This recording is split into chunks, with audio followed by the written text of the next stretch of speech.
Hello students, હું છું હિરેન રાજગુરુ અને આજે આપણે જોવાનું છે બીકોમ સેમ 6નું જે છે એ કોર્પોરેટ અકાઉન્ટિંગ 2. એમાં આજે આપણે યુનિટ નંબર પહેલું એનો પહેલો ભાગ એ જે કંપનીના સંયોજનના હિસાબો છે એ જોવાનો છે.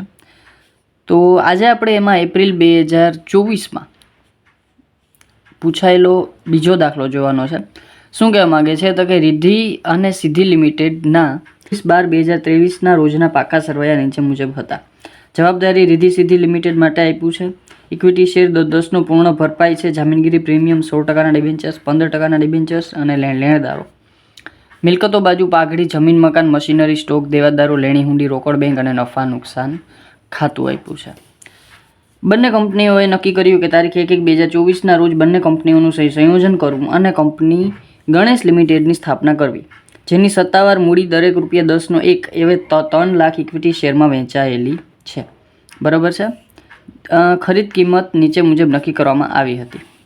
નવી કંપનીની બંને જૂની કંપનીઓની રોકડ બેંક સિવાયની બધી જ મિલકતો અને બધા જ દેવાઓ લેવા સંમત થઈ છે. કાયમી મિલકતો 10% વધુ કિંમતે લેવી અને ચાલુ મિલકતો 10% ઓછી કિંમતે લેવી અને બધી જ જવાબદારી ચોપડે કિંમતે લઈ લેવી.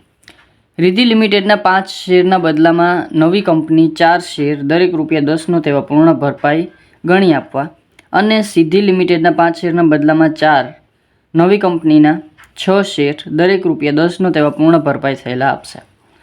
બંને કંપનીઓના ડિબેન્ચર્સ હોલ્ડરોને નવી કંપનીના 8%ના ડિબેન્ચર્સ એટલી સંખ્યામાં આપવા કે જેથી ડિબેન્ચર્સની વ્યાજની આવક એમની એ જ રહે. નવી કંપની રિદ્ધિ લિમિટેડને ₹60,000 અને સિદ્ધિ લિમિટેડને ₹30,000 રોકડા આપશે. ગણેશ લિમિટેડ બાકીના શેર જાહેર જનતા માટે શેર દીઠ ₹2ના પ્રીમિયમથી બહાર પાડ્યા હતા, જે પૂર્ણ ભરપાઈ થયા હતા. ગણેશ લિમિટેડના ચોપડામાં આમનોંધ લખો અને સંયોજન ખરીદી સ્વરૂપનું છે તેમ માની શરૂઆતનું પાકું સરવૈયું તૈયાર કરો. આટલી વસ્તુ આપી છે. આપણને કીધું છે કે ભાઈ સંયોજન ખરીદી સ્વરૂપનું છે, તો આપણે સૌ પ્રથમ જરૂરી ગણતરી કરવી પડશે અને શરૂઆતનું પાકું સરવૈયું અને આમનોંધ આપણે ગણેશ લિમિટેડની કરવાની છે. બરાબર છે. તો સૌ પ્રથમ આપણે જરૂરી ગણતરી કરશું. જરૂરી ગણતરીમાં આપણા 4 સ્ટેપ છે, 4 કે 5 સ્ટેપ થશે. બરાબર છે. તો ચાલો સૌ પ્રથમ આપણે ખરીદ કિંમતની ગણતરી કરી લેશું. બરાબર છે. ચાલો તો પહેલો સ્ટેપ જરૂરી ગણતરી, ખરીદી કિંમત. બરાબર છે. બંને કંપનીઓ માટે. બરાબર. તો કોણ કોણ છે? રિદ્ધિ અને સિદ્ધિ. તો અહીંયા આપણે વિગત લખી નાખીએ. અહીંયા રિદ્ધિ અને અહીંયા સિદ્ધિ. બરાબર. સિદ્ધિ અને રિદ્ધિ લિમિટેડ માટે શું કીધું છે તો કે નવી કંપની બંને જૂની કંપનીઓની રોકડ બેંક સિલક સિવાયની મિલકતો લઈ લેશે. એ આપણે જ્યારે મિલકતોનું કામ આવશે ત્યારે લેશું. રિદ્ધિ લિમિટેડના 5 શેરના બદલામાં નવી કંપની 4 શેર દરેક ₹10. બરાબર છે. 5 શેરના બદલામાં 4 શેર રિદ્ધિ લિમિટેડના. તો પહેલાં રિદ્ધિ લિમિટેડની વાત કરી લઈ. 5ના બદલામાં 4 શેર. તો રિદ્ધિ લિમિટેડ પાસે કેટલા શેર છે તો કે એની પાસે છે 9 લાખ. 10 રૂપિયાનો 1 એટલે 90,000. 90,000 એ કેટલા? એટલે 72,000 અને 10 રૂપિયાનો 1 એટલે 72,000 શેર એને ગુણ્યા 10 એટલે 7,20,000ના શેર મૂડી. બરાબર. એવી જ રીતે આપણે સિદ્ધિ લિમિટેડને કહી દઈ. તો સિદ્ધિ લિમિટેડ માટે 5 શેરના બદલામાં નવી કંપનીના 6 શેર. તો અહીંયા 5 શેરના બદલામાં 6 શેર અને 10નો પૂર્ણ ભરપાઈ. બરાબર. 10નો પૂરેપૂરો ભરપાઈ. 12 લાખ ઇક્વિટી શેર છે એટલે 1,20,000. 10 રૂપિયાનો 1 એટલે 1,20,000 શેર થશે. 1,20,000 એ કેટલા? 1,20,000 ગુણ્યા 6 ભાગ્યા 5. તો એ આવશે 1,44,000. તો 1,44,000 શેર અને એને ગુણ્યા 10 રૂપિયાનો 1 એટલે 14,40,000ના શેર થશે. બરાબર છે. ચાલો હવે આગળ વધીએ. શેર મૂડીનું કામ થઈ ગયું. આ સિવાય શું આપે છે તો કે આ સિવાય આપણને બંને કંપનીઓના ડિબેન્ચર હોલ્ડરોને નવા ડિબેન્ચર આપવાના છે. એનું તો આપણે ખરીદ કિંમતમાં કાંઈ કામ નથી. અને નવી કંપની રોકડ આપે છે, બરાબર, 60,000 અને 30,000 બંને કંપનીના. તો આ સિવાય ઇક્વિટી શેર આપ્યા, આ સિવાય રોકડ આપશે, બરાબર. કેટલા ટકા? રિદ્ધિ લિમિટેડને 60,000, તો રિદ્ધિ લિમિટેડને 60,000 અને આને 30,000, સિદ્ધિ લિમિટેડને 30,000. હવે આપણે જરાક રોકડને સહિત કેટલી ખરીદ કિંમત છે આપણી એ જોઈ લઈ. 7,20,000 પ્લસ 60,000 એટલે 7,80,000 કેની થઈ? તો કે રિદ્ધિ લિમિટેડની. અને 14,40,000 એટલે કે 14,70,000. આ શું થઈ ગયું? ખરીદ કિંમત.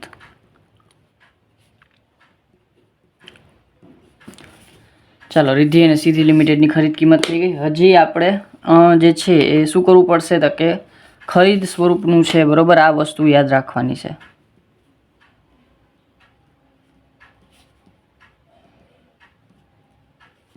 બરાબર, ખરીદ સ્વરૂપનું સંયોજન છે. ચાલો, તો હવે બીજા નંબરમાં આપણે જરાક ડિબેન્ચરનું કામ કરી લઈએ, બરાબર, જેથી કરીને જ્યારે આપણે ચોખ્ખી મિલકતની ગણતરી કરીએ ત્યારે આપણને કામ આવે ડિબેન્ચર, બરાબર છે. ચાલો, તો બીજા નંબરમાં નવા ડિબેન્ચર્સની હતી. આપણને શું કીધું છે? તો કે ભાઈ એને એમ કીધું છે કે રિદ્ધિ અને સિદ્ધિ બેયને શું છે? બે કંપનીને 8%ના ડિબેન્ચર્સ એટલી સંખ્યામાં આપવાના છે કે તેની ડિબેન્ચર્સની વ્યાજની આવક એની એ રહે, બરાબર. એટલે વ્યાજની આવક આપણે સેમ રાખવાની છે બંને કંપની માટે. પહેલાં આપણે રિદ્ધિ લિમિટેડ માટે કરી લઈએ.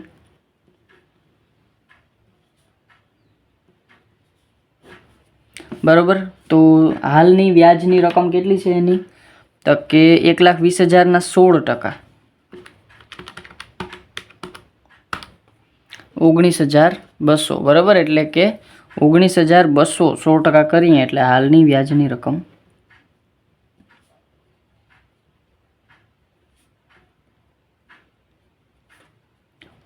19,200 રૂપિયા છે, બરાબર. હવે આ 19,200 મારે એમને રાખવાના છે, પણ મારે આ જે 8% લેખે મને આટલા મળવા જોઈએ, બરાબર. તો 8% 19,200. તો ડિબેન્ચરની વેલ્યુ કેટલી હશે? એટલે કે 100% કેટલા? ચાલો, તો 19,200 એને ગુણ્યા 100 ભાગ્યા 8 એટલે 2,40,000ના શું થશે? નવા ડિબેન્ચર્સ, બરાબર છે. ચાલો, આ ડિબેન્ચરનું કામ થઈ ગયું. પછી રિદ્ધિ લિમિટેડ માટે થયું, પછી સિદ્ધિ લિમિટેડ માટે.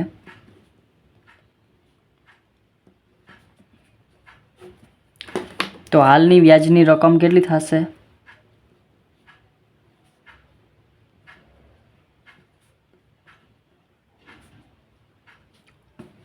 તો 2,40,000ના ડિબેન્ચર છે એના, અને 15% લેખે એને વ્યાજ મળે છે. તો 2,40,000 એને ગુણ્યા 15% એટલે 36,000નું વ્યાજ અત્યારે એને મળે છે. તો વ્યાજ આને આટલું ને આટલું મળવું જોઈએ, પણ એ 8% લેખે, બરાબર. તો 8% લેખે 36,000 વ્યાજ મળતું હોય તો 100% આપણે જે એની મુદ્દલ હશે, બરાબર, એટલે કે જે ડિબેન્ચરની કિંમત હશે એ કેટલી હોય? તો કે 36,000 ગુણ્યા 100 ભાગ્યા 8 એટલે 4,50,000ના ડિબેન્ચર હશે.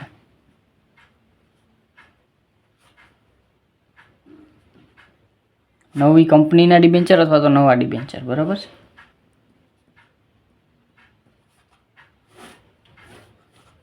ચાલો, નવા ડિબેન્ચરનું કામ કમ્પ્લીટ થઈ ગયું. ત્રીજા નંબરમાં, બરાબર છે, શું છે? તો કે ચોખ્ખી મિલકતની ગણતરી. આ બધી ગણતરી આપણે જૂની કંપની માટે નથી કરતા, આ બધી ગણતરી આપણી નવી કંપની માટે છે. એક વસ્તુ હંમેશા યાદ રાખવાની કે વિલીનીકરણ હોય કે ખરીદ કિંમત હોય, જે જરૂરી ગણતરી છે ને એ આપણી નવી કંપની માટે, નવી કંપની કેટલામાં ખરીદશે, શું કરશે, કઈ રીતે એની અનામતોનો યુઝ કરશે, એ બધી જ બાબતો આપણે આ જરૂરી ગણતરીથી બધી વસ્તુ ખબર પડે છે. બરાબર છે, આ વસ્તુ હંમેશા યાદ રાખવાની. ચાલો, ચોખ્ખી મિલકતની ગણતરી. તો જો ચોખ્ખી મિલકતનું સૂત્ર તો આપણે બધાને ખબર છે, બરાબર. તો કે ભાઈ કુલ મિલકતો એને પછી રાખીએ. પહેલાં આપણે કામ કરીએ, વિગત, રીધી અને સીધી એમ બે ભાગ પાડી નાખીએ, એટલે થોડું ગણતરી આપણે સીધી થઈ જાય. રીધી લિમિટેડ અને સીધી લિમિટેડ. સીધીમાં ધી ઓલી બાજુ હતો, વાંધો નહીં, બરાબર. ચાલો, સૌ પ્રથમ શું છે તો કે આપણે ચોખ્ખી મિલકતની ગણતરી કરવાની છે. તો પહેલાં આપણે લખશું મિલકતો. હવે મિલકતોમાં જો જ્યારે આપણે ગણતરી કરીએ ને ત્યારે હું તો બધી સીધી લઈ લઉં, પણ એવું ના કરવું હોય તો પહેલાં તમે જે છે એ બિનચાલુ મિલકતો અથવા તો કાયમી મિલકતો, બરાબર, પછી ચાલુ મિલકતો, એમ પાર્ટ પાડીને લખો તો વધારે સારું લાગે, બરાબર છે. જો આપણે વધારે ઉઠાવું કરવું હોય, બરાબર છે, તો તમે એવી રીતે કરી શકો. તો મિલકતોમાં જોઈ લઈએ, જમીન મકાન છે, મશીનરી છે, જમીન મકાન અને મશીનરી પછી રાખીએ. એને કંઈક કીધું છે, નવી કંપનીની બંને જૂની કંપનીઓની રોકડ બેંક સિવાય, એટલે કે રોકડ બેંક એક નહીં લે, બાકી બધી જ મિલકતો અને બધા જ દેવા લઈ લેશે. કાયમી મિલકતો 10% વધુ કિંમતે લેવાની છે. કાયમી મિલકતો કઈ કઈ છે તો કે જો પાઘડી તો આપણે લેવાની થતી નથી, બરાબર છે. જમીન મકાન મશીનરી, પછી બીજું કંઈ આપણને કાયમી મિલકતમાં આપ્યું નથી. બે જ કાયમી મિલકત છે, જમીન મકાન અને મશીનરી. એટલે એ બે આપણે 10% વધુ કિંમતે લેવાની છે. અત્યારે માત્ર એ જ એક આપણે બાબત રાખીએ, તો કે જમીન મકાન અને મશીનરી. આ બે બાબત, આ બે જે છે આપણે જે 10% વધારે કિંમતે લેવાની છે. 4,02,000, બરાબર છે, આપણી પાસે છે જમીન મકાન, એના પર 10%નો વધારો પ્લસ 10% ડાયરેક્ટ કરી નાખું છું, એટલે 4,42,200 જમીન મકાન કેના તો કે રીધી લિમિટેડના. પછી મશીનરી તો એ જમીન મકાન જ છે સીધી લિમિટેડના, તો 4,44,000 એને પ્લસ 10%, તો 4,88,400, તો એ પણ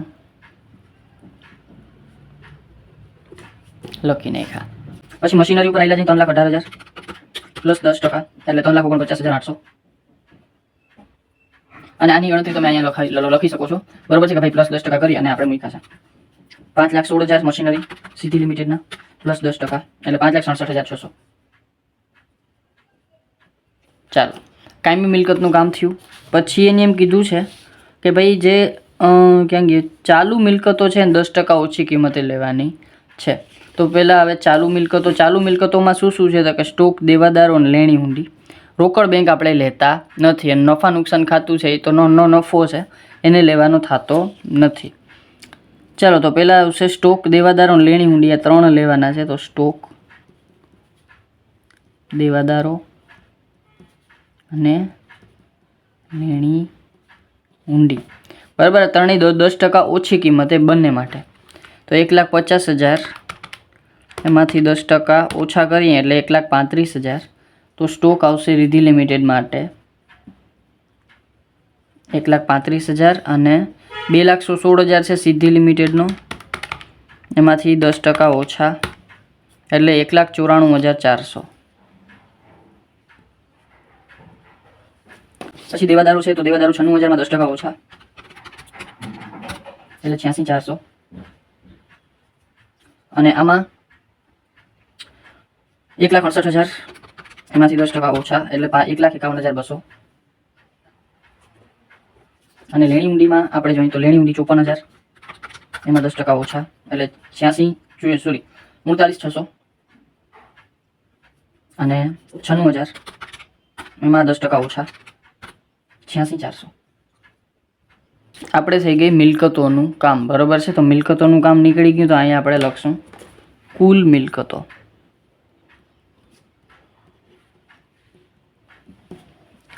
ચાલો, તો 4,42,200 પ્લસ 3,49,800 પ્લસ 1,35,000 પ્લસ 86,400 પ્લસ 39,600 એટલે 10,62,000. તો મિલકતોમાં 10,62,000 અને આમાં 4,88,400, 600, 1,94,400, 1,51,200 પ્લસ 86,400 એટલે 14,88,000 બરાબર આપણી કુલ મિલકતો. પછી છે એમાંથી આપણે બાદ કરવાનું છે શું? તો કે દેવા અથવા તો જવાબદારીઓ. ચાલો તો દેવા જવાબદારીઓ આપણે કેની લેવાની છે? તો કે એને એમ કીધું છે કે ભાઈ બધી દેવા જવાબદારીઓ ચોપડે કિંમતે લેવાની છે. બરાબર. તો આપણે અહીંયા જામીનગીરી પહેલાં ઇક્વિટી શેર મૂડી તો લેવાની નથી. જામીનગીરી પ્રીમિયમ અનામત છે એ પણ લેવાની નથી. ડિબેન્ચર્સ તો કે ડિબેન્ચર્સ આપણું દેવું છે, પણ અહીંયા આપણે નવા ડિબેન્ચર્સ લીધા છે. તો અહીંયા આપણે નવા ડિબેન્ચર્સ જ લેશું. બરાબર છે. દેવા તરીકે અહીંયા બાદ લખશું આપણે 8% ડિબેન્ચર્સ. બંનેના 8% જ છે. બરાબર. આપણે જે નવી કિંમત આવી હતી ડિબેન્ચરની એ બરાબર. તો અહીં 2,40,000 અને 4,50,000.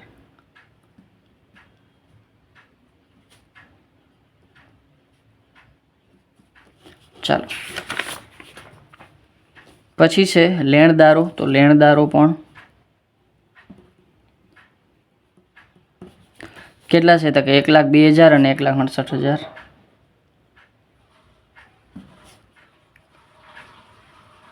કારણ કે ચોપડે કિંમતે જ લેવાનું છે એટલે કાંઈ આપણે એમાં સુધારો વધારો થશે નહીં. ચાલો તો કુલ દેવા. તો આને આપણે એ કહી દઈ અને આપણે બી કહી દઈ. ચાલો 2,40,000 પ્લસ 1,02,000 એટલે કે 3,42,000. 4,50,000 પ્લસ 1,68,000 તો એ આવશે 6,18,000. ચાલો આ વસ્તુ કમ્પ્લીટ. હવે કુલ ચોખ્ખી મિલકતો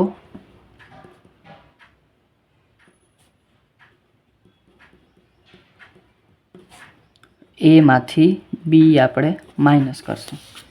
બરાબર છે. ચાલો તો 10,62,000 માઇનસ 3,42,000 તો એ આવશે 7,20,000 ચોખ્ખી મિલકતો. 14,88,000 માંથી 6,18,000 માઇનસ 8,70,000 ચોખ્ખી મિલકતો. હવે ચોખ્ખી મિલકતોમાંથી આપણે ખરીદ કિંમત છે એ શું કરશું? માઇનસ. એટલે આપણને એક વસ્તુ મળી જશે, પાઘડી અથવા તો મૂડી અનામત. બરાબર છે. ચાલો તો હવે જોઈએ. ખરીદ કિંમત આપણી 7,80,000 છે અને અહીંયા આપણી ચોખ્ખી મિલકત છે 7,20,000. એટલે કે આપણે ખરીદી કરીએ છીએ 7,80,000ની અને એની ચોખ્ખી મિલકતો છે 7,20,000ની. તો આપણે વધારે ચૂકવીએ છીએ. વધારે ચૂકવીએ તો આપણા માટે શું થાય? પાઘડી થાય. બરાબર છે. અને અહીંયા પણ એવી જ રીતે છે. ચોખ્ખી મિલકતો 8,70,000 છે અને ખરીદ કિંમત 14,70,000 છે. મીન્સ કે આપણે વધારે ચૂકવણી કરીએ છીએ. બરાબર છે. એટલે આ પણ આપણા માટે શું થશે? પાઘડી થશે. તો ચોથા નંબરમાં પાઘડી. બરાબર છે. તો પાઘડી બરાબર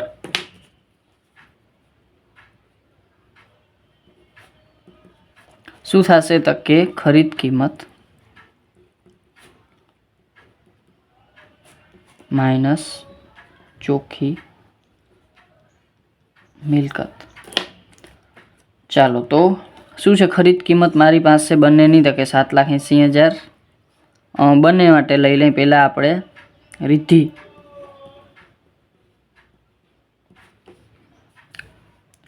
ખરીદ કિંમત છે 7,80,000.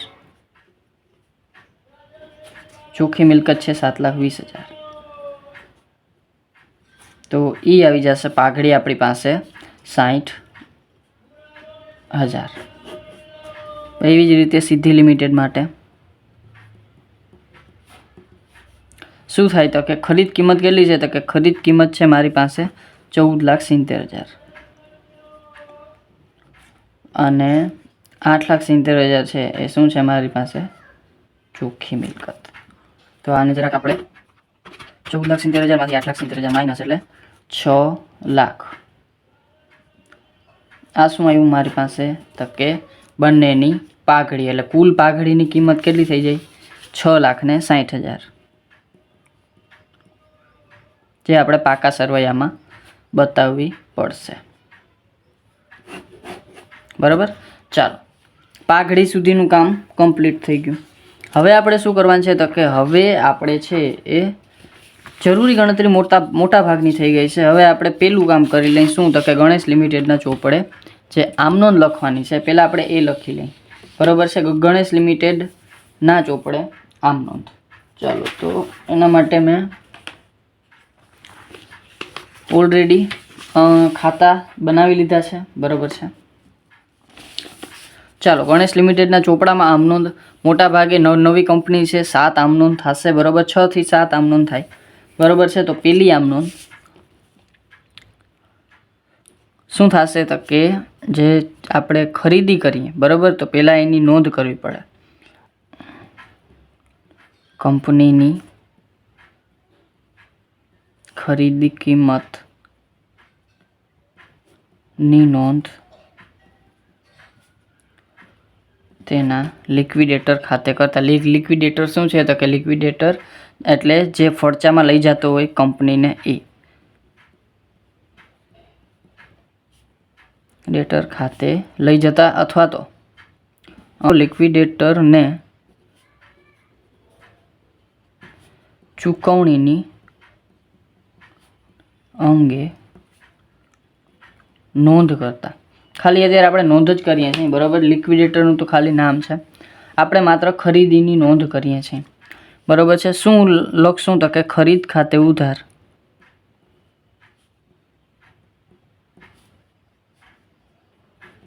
શેની ખરીદી કરીએ છીએ? તો કંપનીની ખરીદી. ઓહો, કંપનીની ખરીદી કરીએ છીએ ભાઈ. ચાલો, કઈ કઈ કંપનીઓ છે? તો રિદ્ધિ અને સિદ્ધિ. બરાબર છે. તો 2 કંપની આપણે ખરીદી કરીએ છીએ. તે રિદ્ધિ લિમિટેડના લિક્વિડેટર ખાતે.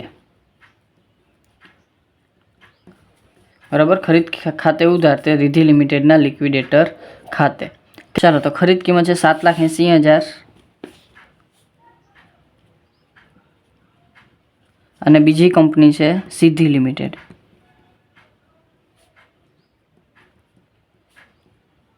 લિક્વિડેટર ખાતે કેટલી છે? તો કે 14,70,000. ચાલો, 7,80,000 પ્લસ 14,70,000 તો એ આવશે 22,50,000 બંને કંપનીઓના ખાતે. બરાબર છે, ખરીદ ખાતે. આ નોંધ, આ જે પેલી આમ નોંધ છે એ તમે અલગ અલગ કરી શકો, એકી સાથે પણ કરી શકો, પણ હવે જે આમ નોંધ થશે બધી અલગ અલગ થશે, ભેગી કરી શકાશે નહીં. બરાબર છે. ચાલો, તો બીજી આમ નોંધ છે પેલા રિદ્ધિ લિમિટેડનો વાળો. રિદ્ધિ લિમિટેડ ના મિલકતો અને દેવા લઈ લેતા તેની નોંધ અને ખરીદ કિંમતની તફાવતની રકમ પાઘડી ખાતે, એ પણ આપણે લઈ જવાની છે, લઈ જતા. બરાબર છે. ચાલો, તો સૌપ્રથમ મિલકતો જે છે એને આપણે ઉધાર કરશું. બરાબર છે. તો આપણે છે એ ચોખ્ખી મિલકતોમાં આવેલા જઈ. ચાલો, ચોખ્ખી મિલકતો આપણી અહીંયા છે. બરાબર છે. પહેલાં આપણે પાઘડી લઈ લઈએ. તો પાઘડી ખાતે ઉધાર મિલકત છે. બરાબર, આવે છે.